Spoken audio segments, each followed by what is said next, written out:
जय जगन्नाथ। नमस्कार दर्शक बंधु, मु ज्योतिर्विद विरजा किशोर मोर चैनल कुंडली रहस्य तरफ आपण मानकु स्वागत। मु आशा करुछि प्रभु जगन्नाथ कृपारु आपण माने निश्चित भल थिबे। तेबे वीडियोटी को देखिबा पूर्व चैनल टी को सब्सक्राइब करंतु, लाइक करंतु, कमेंट एवं शेयर करंतु। नुआ नुआ वीडियो रा नोटिफिकेशन पाइबा पई बेल आइकन को ऑल करंतु। दर्शक बंधु, मु आज शनि को 7:30 विषय भिडियोटी करिछि। बहुत लोक अछंती सेमाने शनि को ना सुनला खणी भरे डरुचंती। जदि शनि को 7:30 पड़िबो सुनिले सेमाने भाबंती बदे बहुत किछि बड़ विपदटे आसिला, ए भाबी कि से बहुत डरी जानती। आ जो मानकर शनि 7:30 चली जाउची सेमाने बहुत खुशी हो जाती जे एभला जाहु शनि को दशा पार हे गला, एबे बहुत खुशी तो मु रहिबी। आज्ञा सेटा भाबंतुनी, से सब किछि नै। शनि को परि प्रत्येकटी ग्रह मध्य भल फल दियंती, खराब फल मध्य दियंती। आज आमे गोटे कांसेप्ट बुझिबा। शनि को 7:30 जदि चंद्रमा जो घरे बसिचंती बा जो राशि सेही राशि ठारू आमे गणी गले जदि शनिदेव द्वादश जन्म आ द्वितीय घरे रहउचंती ताहले सेटा शनि को 7:30। वर्तमान 2025 मसिया मार्च मास 29 तारिख रे पूर्व भाद्रपद नक्षत्र मीन राशि को शनिदेव चलन हेबे। ए चलन हेले कुंभ राशि, मीन राशि आ मेष राशि, एई तीन राशिंकर भाग्य रे होय तो परिवर्तन आसी पारे, होय तो भाग्य रे कोनोसी हानि आसी पारे। तेबे आमे जानिबा जे ए शनि 7:30 रे केमिति कोन प्रभाव सब दिए। देखंतु दर्शक बंधु, जदि आपणक जन्म जातक रे शनिदेव कारक होंती एवं भल स्थिति रे बसी थांती, तांको दशा अंतर्दशा रे किंबा तांको 7:30 रे से भल फल दै थांती।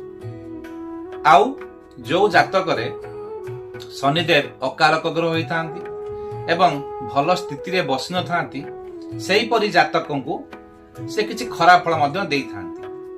आपण भाबंतुनी शनिदेव मो जातक पई कारक आ भल जगह रे बसचंती, से निश्चय भल फल देबे, सेमिति भाबंतुनी। आपणकर कर्म अनुसार आपनको फल मिलिबो, कारण शनि होउचंती कर्म फल कारक दाता। बुझि परले? शनिदेव आम कर्म फल हमकु दियंती। ए शनि को 7:30 रे से ताहाकू परीक्षा करंती बा लोकटाकू माने माजी माजी सुना करंती। जदि गोटे लोकंकर जातक रे शनि बहुत भल स्थिति रे अछि किंतु लोकटी सब बळे अन्याय करूची, अत्याचार करूची, दासत्व मानकू बहुत हैरान करूची, तेबे से लोक शनि 7:30 चलिले केबे भल रहइबोनी। शनि ग्रह तांको जातक रे जत्ते भल था मध्य जदि तांकर कर्म खराब थिबो से शनि को 7:30 रे केबे मुक्ति पाइबे नाही।